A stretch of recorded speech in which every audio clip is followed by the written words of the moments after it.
अजीज़ दोस्तों, कुरान मजीद फुरकान हमीद ने नबी करीम सल्लल्लाहु ताला अलैहि वसल्लम के जो मनासब बयान फरमाए हैं, उनमें से एक मनसब हुजूर का ये बयान किया है कि वयुअल्लिमुकुमुल किताब वल हिक्मा, कि नबी पाक सल्लल्लाहु ताला अलैहि वसल्लम तुम्हें किताब की तालीम देंगे और हिकमत की तालीम देंगे। वयुअल्लिमुकुम मा लम तकूनु तअलमून, और जो जो तुम नहीं जानते वो सब मेरे हबीब तुम्हें सिखा देंगे। नबी पाक सल्लल्लाहु ताला अलैहि वसल्लम मुअल्लिम कायनात बनकर दुनिया में तशरीफ़ लाए। जिन जिन चीज़ों की इंसानियत को, बनी नो इंसान को, मुसलमान को हाजत और ज़रूरत थी, वो सारी चीज़ें हुज़ूर अलैहिस्सलाम ने सिखाई। अगर मैं दो लफ्ज़ों में बात को समेटूं तो महबूब ने वो जीने का तरीका सिखाया है जिस जीने में भी बड़ा मज़ा है, और महबूब पाक अलैहिस्सलाम ने वो जीने का तरीका सिखाया है जिस जीने के बाद मरने में भी बड़ा ही मज़ा है। हुज़ूर अलैहिस्सलाम की जो तालीमात है वो ज़िंदा और जावेद है। एक एक बात इंसान को ज़हनी तौर पर तवाना और फ़िक्री तौर पर जवान कर देती। नबी रहमत अलैहिस्सलाम के इरशादात इतने आला हैं जो हर इंसान को, हर शख्स को शऊरे ज़िंदगी अता करते हैं। आप अंदाज़ा फरमाइए, मज़दूर क्या समझता है अपने आप? वो समझता है मैं नहायत गरीब आदमी हूँ, सुबह जाता हूँ, मुशक्क़त करता हूँ, पसीने में शराबूर रहता हूँ, हाथों पे छाले पड़ जाते हैं।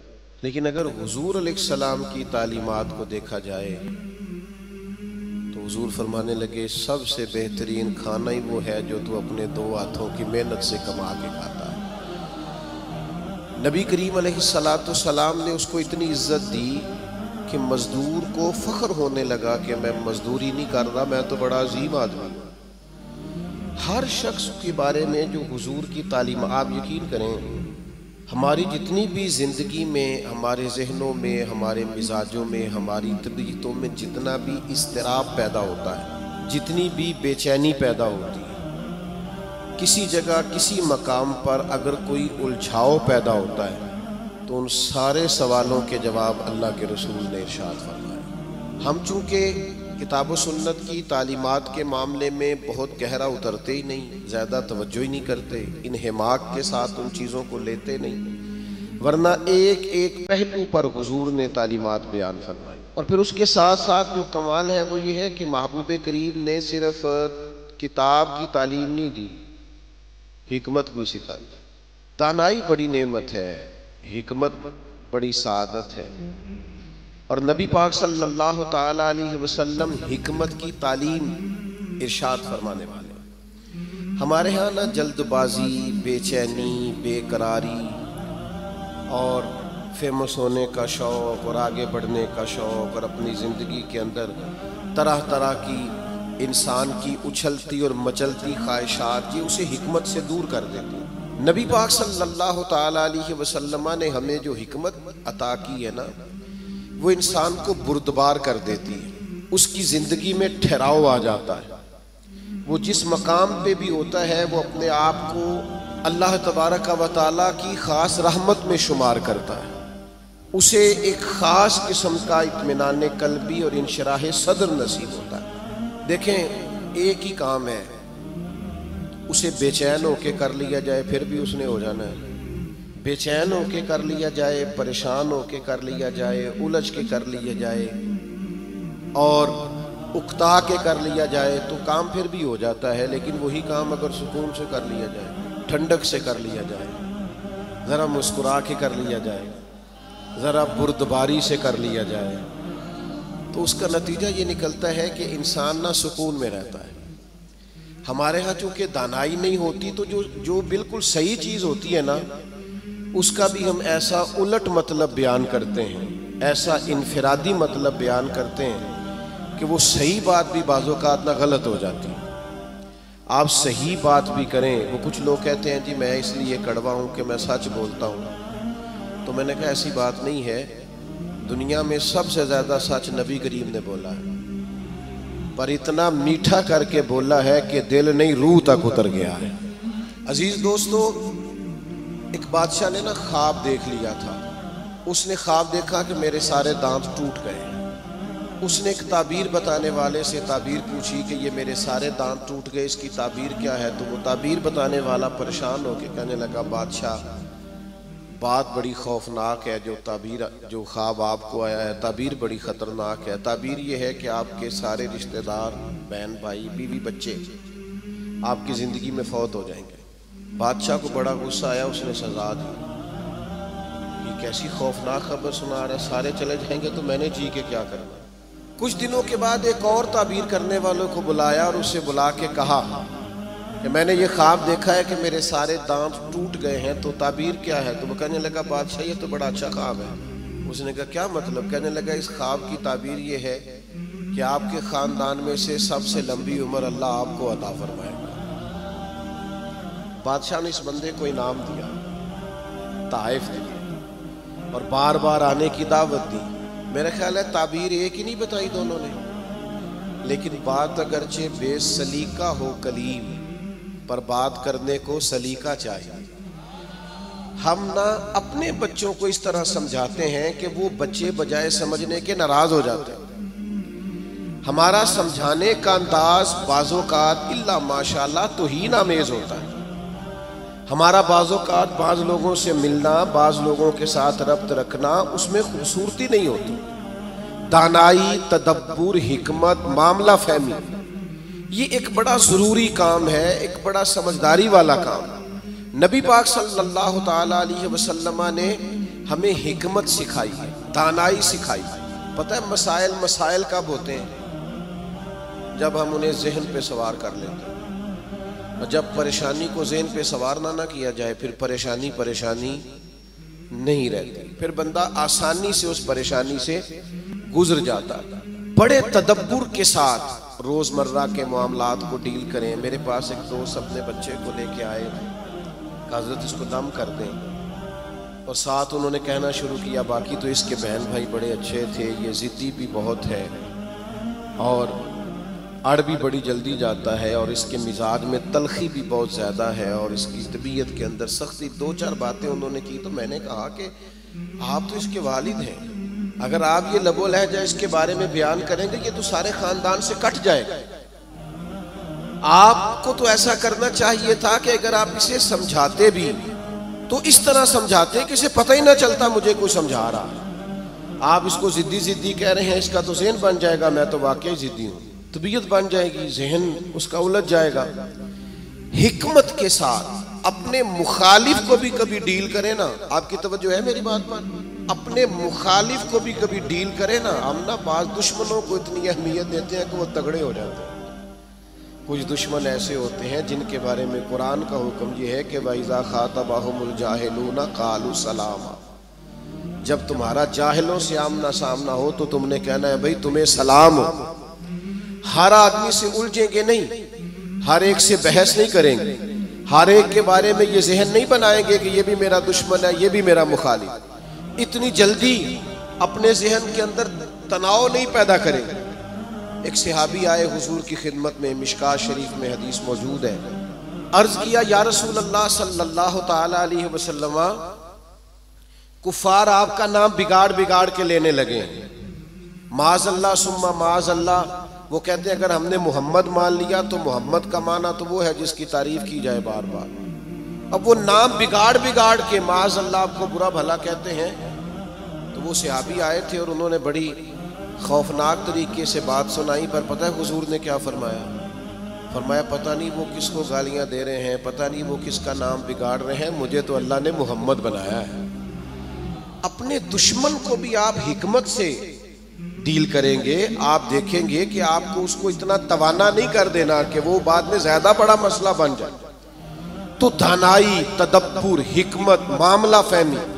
यानी एक शख्स ने आके हुजूर की बारगाह में अर्ज किया, मैं इस शर्त पे कलमा पढ़ूंगा कि मैं नमाजें 2 पढ़ूंगा।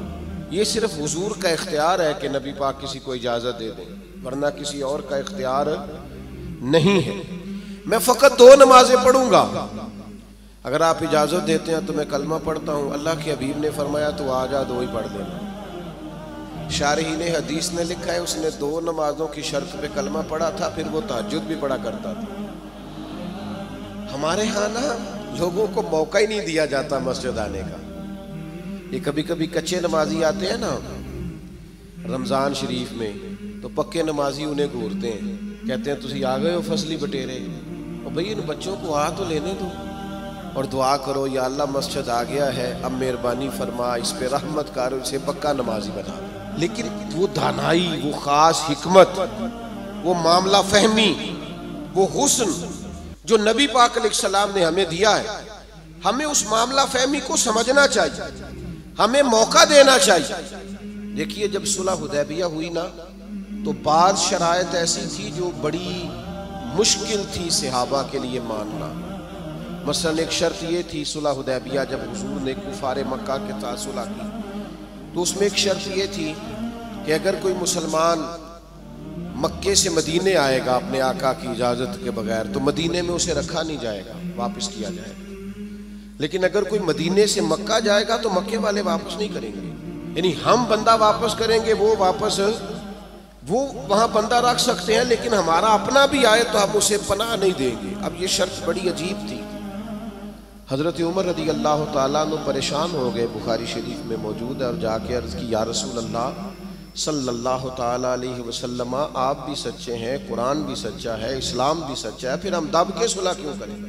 तो नबी करीम ने फरमाया उमर मैं अल्लाह का रसूल हूँ, मैं वही कहता हूँ जो मेरा रब हुक्म इरशाद फरमाता है। फरमाते मैं जनाब सिद्दीक़ अकबर के पास भी गया कि ये अजीब बात है कि वो बंदा वापस नहीं करेंगे, हमें वापस करना पड़ेगा,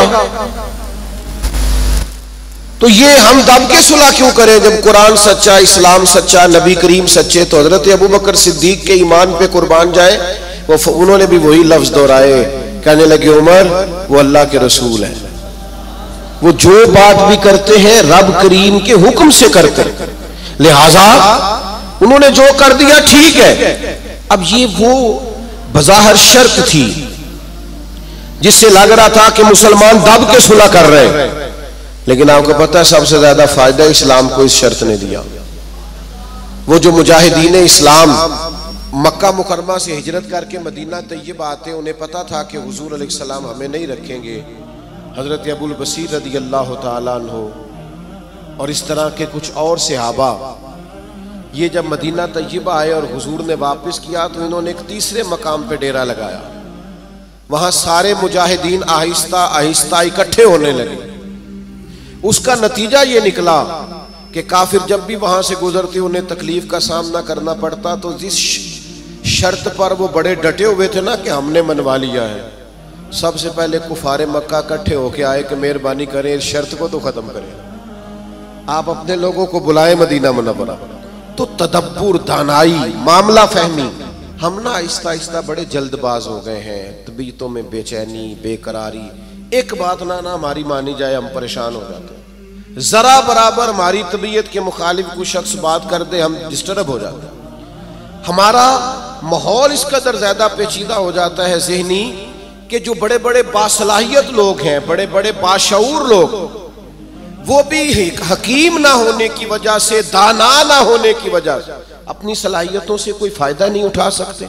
मेरे नौजवान दोस्तों, मेरे बुजुर्गों, अपनी जिंदगी में कमाल बुर्दबारी पैदा करें, कमाल हौसला पैदा करें, तबीयत के अंदर ठहराव लाए। आप महसूस करेंगे कि बहुत सारे बिगड़े हुए काम संवरने लगे। आप कितनी भी जल्दबाजी कर लें, जब तक अल्लाह का हुक्म नहीं होना काम दुरुस्त, आप डॉक्टर के पास दवाई लेने जाते हैं, आपके मर्ज की तशखीस होने के बाद डॉक्टर साहब नुस्खा लिखते हैं, कहते हैं ये एक पत्ता गोलियों का ले लो, एक सुबह खाना, एक दोपहर खाना, एक शाम खाना, और ये सिरप ले जाओ, एक चम्मच सुबह इस्तेमाल करना, एक शाम करना। तो अगर कुछ शख्स कहे मुझे जल्दी है ठीक होने की, मैंने सारी गोलियां इकट्ठी खानी है, वो कहे मुझसे इंतज़ार नहीं होता, मैंने सारा सिरप इकट्ठा ही पीना है, ठीक होगा कि ज़्यादा बीमार हो जाएगा। वो गोलियां, वो दवाई है शिफा के लिए, लेकिन अगर आप उस दानाई के तरीके के मुताबिक इस्तेमाल नहीं ना करेंगे जो इस्तेमाल करने का तरीका है, तो उसका असर गलत होने लगेगा। हमारे मिजाज का जो उलझाव होता है और तबीयत की जो जल्दबाजी होती है, और ये जो बार बार जिन लोगों को गुस्सा आता है और जो बार बार जबर में आ जाता है, बार बार ठंडे हो जाते हैं, ताने शाने कभी मिल जाए तो सुन लेने चाहिए, क्या रह गए, तानों का भी तो मजा है ना, ये मजा लें, ये सुरूर हासिल करें। मैं कॉलेज में पढ़ता था तो जो मेरा दोस्त सबसे ज्यादा मुझे तंग करता था ना, मौलवी कह के सबसे ज्यादा, फिर एक दिन उसी का मुझे फोन आया कि यार किधरे मेल तेरे ना तस्वीर खजानी, इंज भी सज्जन वाह वाह ते उंज भी सज्जन वाह वाह। तो एक दोस्त मुझे कहने लगे मैंने मिलाद की झंडियां और लाइटें लगाई हैं तो मुझे 2 बंदे बड़े ताने देते हैं। मैं क्या बस 2, यानी हुजूर के नाम पे ताना खाना, 2 से ही परेशान हो गया, ये 200 भी हो तो इसका मजा लेना चाहिए। जेकर यार दे नाम दा मिले मेणा, उन्होंने झोली पा लीए पुंजे सुटिए ना, तो जेकर यार दे नाम दी मिले सूली, फिर झूठा झूठ लीए पिछा हटिए ना। अगर कभी ये ताना मिलता है तो इसका मजा ले, आप इस खूबसूरती को एंजॉय करें। लेकिन आप परेशान हो गए हो, फलाने ने 2 बातें कर दी तो अच्छा किया ना कर दी, अच्छा किया ना कर दी, आपको संभलने का मौका मिलेगा। वो जी सारे मेरा साथ छोड़ गए तो ठीक किया सबने, आप मजबूत हो जाएंगे जब सारे साथ छोड़ जाएंगे।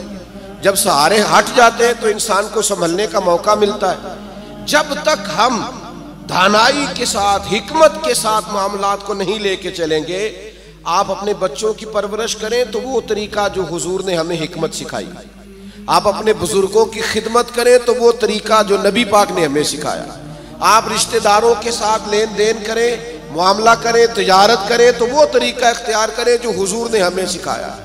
आप अपनी तबीयत के अंदर एक अजीब सा सुकून महसूस करेंगे।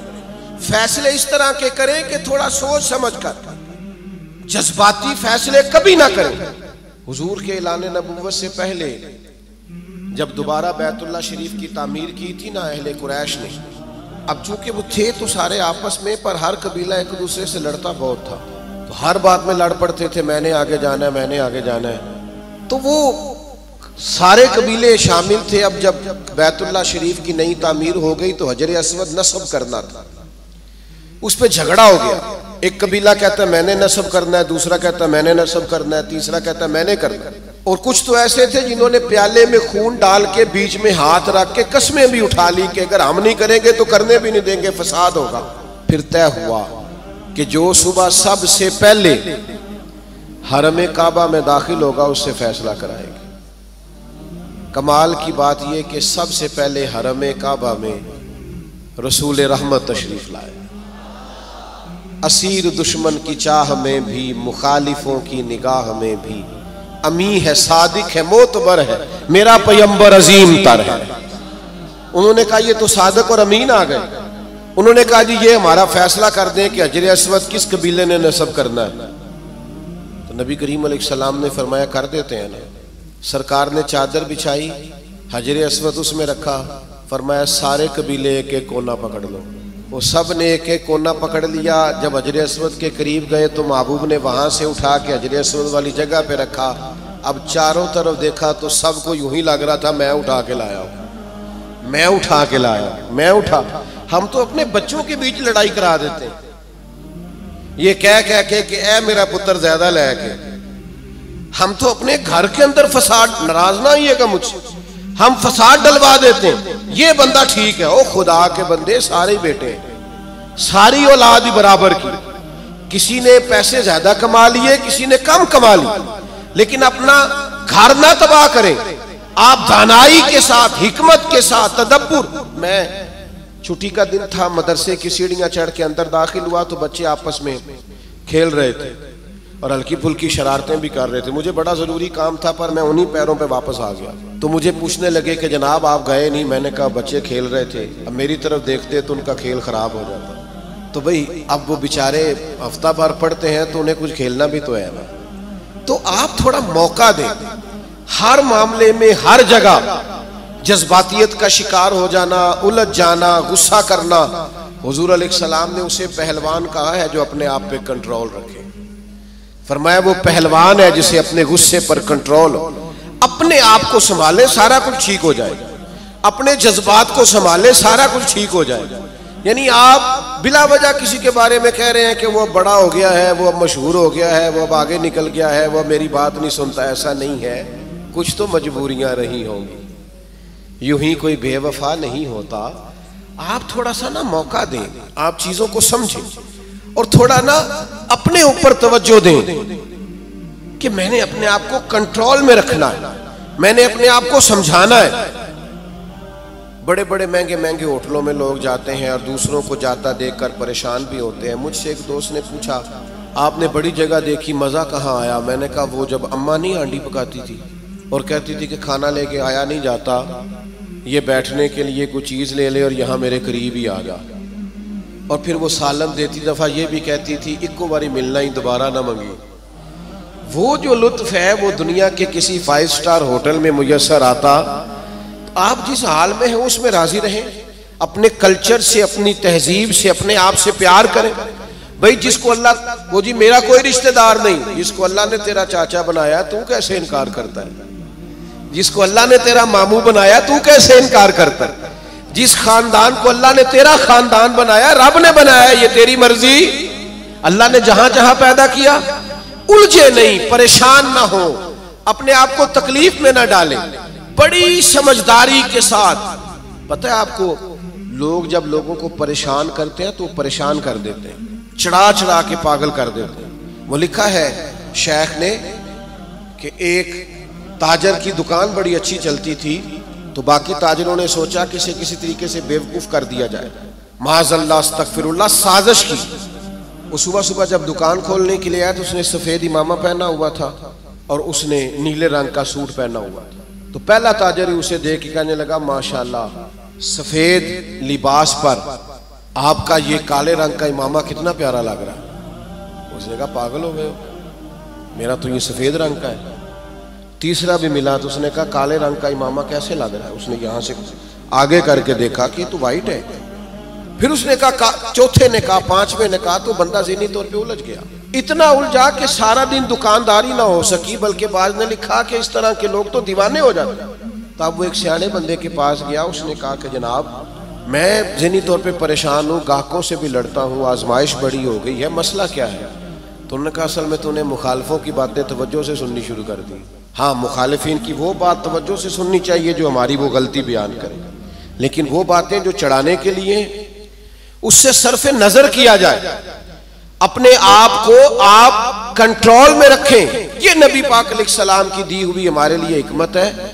मैं दोस्तों से कहा करता हूँ, मिलाद आए ना तो मिलाद में महब हो के मिलाद मनाया करो। आपके ज़ौक शौक का बड़ा असर होना है दूसरों पर। अब सारी जिंदगी दलीलें पूछते रहना है मिलाद की, अब उम्र गुजर गई, अब तो तय है सारी चीजें, अब तो सिर्फ ज़ौक की जरूरत है।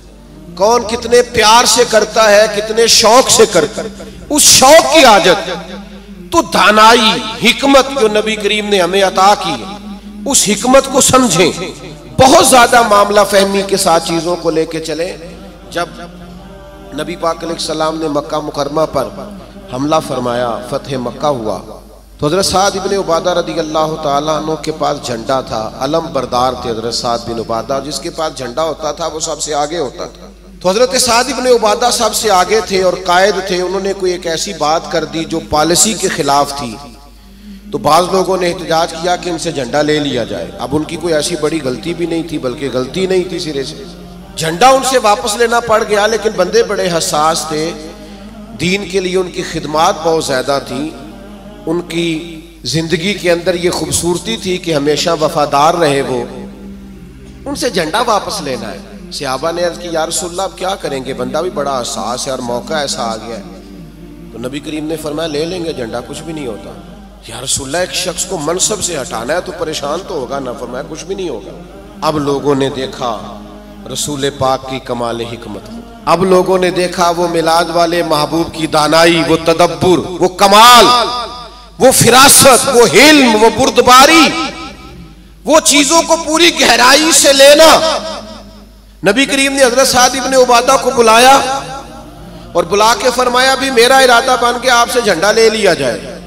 तो अर्ज की, या रसूल अल्लाह सल्लल्लाहु अलैहि वसल्लम जैसे हुक्म, लेकिन साथ ही हुजूर फरमाने लगे, बना इरादा ये है कि आपसे ले लिया जाए और आपके बेटे को दे दिया जाए। दुनिया में बाप सबसे ज्यादा तब राजी होता है जब वो समझता है मेरा बेटा बराबर का हो गया है, अब मेरी सीट पे बैठ। जिस बात से उन्होंने नाराज होना था उसी बात से वो सबसे ज्यादा राजी हो गए। या रसूलल्लाह मेरे बेटे को मिलेगा। तो मेरे अजीज, मामला फहमी, तदब्बुर, हिकमत, ये नबी करीम ने हमें सिखाई है। आप अपने दोस्तों के दरमियान, अपने घर के दरमियान, अपने माहौल के बीच इस तरह के दाना हो जाएं कि कभी भी आप मायूसी ना फैलने दें। कोई कमजोर हो रहा है, कोई उलझ रहा है, कोई गुर्बत से, बीमारी से, आजमाइश से परेशान है, तो आप इस कदर दानाई का मुजाहिरा करें कि लोगों को सुकून नसीब होना शुरू हो जाए। लोग वहाँ से निकलना, हमारे बुजुर्ग फरमाया करते कि अगर तुमसे कोई तल्ख बोलता है ना तो ये ना कहा करो मुतकब्बिर बहुत है, कहा करो हो सकता है बेचारा बड़ा परेशान हो सकता है बीमार हो सकता है कहीं कमजोरी आ गई। जब तक आप दानाई के साथ चीजों को नहीं लेते, हिकमत के साथ आप मामलात को नहीं देखते, उतनी देर तक चीजें बेहतर नहीं हो सकती। आप इस दानाई के साथ चलेंगे, तदब्बुर के साथ चलेंगे, हिकमत के साथ चलेंगे तो आप महसूस करेंगे आपने। आप देखिए ना, कौन सा जुल्म है जो मक्का मुकरमा में सहाबे किराम पर नहीं हुआ। उनके वजूद पर गरम पत्थर रखे गए, उनको दुर्रों से मारा गया, और जो गुलाम थे उन पर तो सख्तियां और भी ज्यादा थी। लेकिन आपको पता है ये नबी पाक अलैहिस्सलाम की हिकमत का कमाल है कि हुजूर ने एक मिनट के लिए भी किसी को मायूस नहीं होने दिया। हुजूर ने हर मौके पर उनके दिल को तसल्ली दी, राहत दी, उन्हें परेशान नहीं होने दिया, बल्कि वो उस तकलीफ को सहते थे तो उन्हें लुत्फ आता था। इसलिए कि वो फजाइल जो अल्लाह के रास्ते में तकलीफ बर्दाश्त करने के हुजूर ने बयान किए थे, वो अच्छी तरह से इंशराह सदर थे, उनको जान गए थे। हमारी बेचैनियां, हमारा उलझाओ, बात बात पे झगड़ा करना, वो हमारा मुखालिफ एक बात करके चुप कर जाता है, हम सारा वक्त उसे जवाब देने में ज़ाया कर देते हैं। वो खुदा के बंदे, और बड़े बड़े लंबे चौड़े काम है करने वाले, बड़ी बड़ी ड्यूटियां सर अंजाम देनी है, मुआशरे में बड़ा इनकलाब बर्पा करना है। हजरत सदरुल शरिया रहमतुल्लाह अलैह का कौल मुझे एक जगह मिला। वो जब अपने शागिर्दों को पढ़ाने के लिए बिठाते थे ना मसनद तदरीस पर, तो फरमाते थे बेटा जब तुम घर से नाराज आओ तो क्लास में पढ़ाने के लिए ना बैठना, पहले ज़रा अपना मूड फ्रेश कर लेना, तबीयत को ताज़ा कर लेना, फिर तालिब इल्मों को पढ़ाना। ये ना हो गुस्सा किसी और का हो और निकल किसी और पे जाए। ये बुजुर्गों की दानाइयाँ, उनकी मामला फहमी, उनका तदब्बुर, और फिर ये हिकमत आगे आई।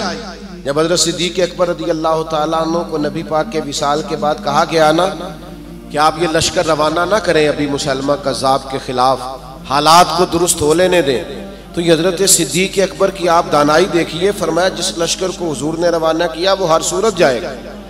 जब इतना बड़ा लश्कर निकला ना मदीना मुनव्वरा से हुजूर के विसाल के बाद, तो वो जो आंखें खोल रहे थे ना कि पता नहीं क्या हो जाएगा, उनको ये भी बात उन पर बड़ा असर उसने डाला कि अगर इतने लोग बाहर निकल गए हैं तो पता नहीं कितनी फौज बाकी मौजूद है। वो उनको एहसास पैदा हुआ। आपकी कमाले दानाई, फहम व फिरासत, उसने हालात बदल के रख दिए। तो नबी पाक ने हमें इल्म सिखाया, हुजूर ने हमें हिकमत सिखाई। नबी पाक सल्लल्लाहु ताला अलैहि वसल्लम ने जिंदगी में ठहराव लाने के हमें तरीके बतलाए। नबी पाक अलैहिस्सलाम ने हमें बुर्दबार किया, लेकिन हम इस कदर ज्यादा आजमाइश का शिकार है। आप यकीन करें, बाज लोग बोल रहे होते हैं, सवाल कर रहे होते हैं, गुस्से का इजहार कर रहे होते हैं, तो दिल करते हैं उनसे कहा जाए कि ये आपकी शख्सियत से मैच नहीं कर रहा, आपकी जो अल्लाह ताला ने अजमत बनाई है उसके साथ ये चीज मैच नहीं हो रही। हम जब तक मामला फहम नहीं होते, जब तक समझदार नहीं होते, हमारे पास तालीम हो, हुनर हो, हम कर कुछ नहीं सकेंगे। आप जरा चीजों को लें, जरा थोड़ा सा उनको मौका दें। जरा मैं किसी शख्स से आपकी बहस हो जाए ना, तो उसने 4 बातें की, आपने 6 कर दी, फिर वो 10 कर देगा, फिर आपको 12 करनी पड़ेंगी। आप जीत सकते हैं। उसका बेहतरीन हल पता क्या है? वो बातें करें, आप जरा चुप कर दें। वो 2 करेगा, 4 करेगा, 6 करेगा, आखिर में कहेगा तू मैनू पागल समझना। तो जवाब दे कि किसी को पागल नहीं किया जा सकता, चुप रह के दूसरे को पागल भी किया जा सकता है। अल्लाह माफ फरमाए माअज़ल्लाह। तो कभी कभी अपनी जिंदगी के अंदर खामोशी भी बहुत बड़ा तूफान होती है। फटाफट पर वो बहुत सारे लोग हैं, वो कहते हैं जी मैं इतने अच्छे अच्छे काम करता हूं तो देखें लोग तवज्जो नहीं करते। तो मैं कहता हूं लोगों के लिए करते हो तो फिर ले लो दाद, और अगर अल्लाह के लिए करते हो तो फिर इसका तो पता सुबह क़यामत चलेगा कि मालिक क्या एजाज देता है। अपने आप को सुकून में लाएं, बुर्दबार बने। करीम महबूब ने बुर्दबारी सिखाई, और इल्म का रास्ता इख्तियार करें, समझ का रास्ता इख्तियार करें। आप जब तक राह इल्म पर नहीं चलते, एक एक बात को सीखना शुरू नहीं करते, उतनी देर तक आपको आसानी नहीं मिलेगी। एक मेरी आपसे गुजारिश है, बात समेटने से पहले पूरा महीना मिलादे पाक का दुरूद पढ़ के गुजारें। मोबाइल रखे हुए ना आप सब ने माशाल्लाह, एक एक तस्बीह भी साथ रख लें। ये जिस तरह मोबाइल हाथ में हो तो चलता नहीं रहता, तस्बीह होगी तो वो भी चलेगी इंशाअल्लाह। दुरूद पाक पढ़ें, मिलाद शरीफ पे गुरबा से खास प्यार।